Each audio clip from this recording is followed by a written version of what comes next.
L'histoire d'Éléazar, fils de Dodo, un homme de courage, de loyauté et de foi inébranlable, un vrai héros du roi David. À l'époque où David n'était pas encore le roi glorieux d'Israël, le pays vivait sous la menace constante des Philistins. Ses ennemis étaient nombreux, puissants et bien armés.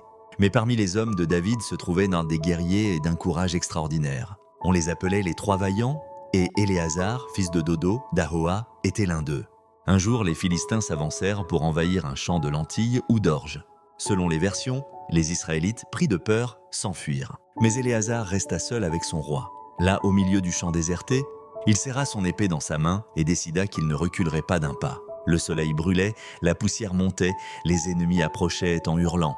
Mais Éléazar, rempli de la force de Dieu, se mit à combattre. Il frappa sans relâche, repoussant vague après vague de Philistins. Son bras fatiguait, ses muscles brûlaient, et pourtant il ne lâcha pas son épée. La Bible dit même que sa main s'attacha à l'épée, comme si l'arme et le guerrier ne faisaient plus qu'un.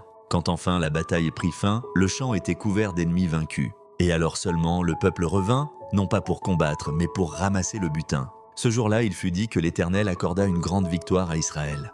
Car ce n'était pas la force d'Éléazar seul, mais le courage que Dieu avait mis en lui qui avait triomphé. Éléazar, fils de Dodo, est devenu un symbole de fidélité et de bravoure.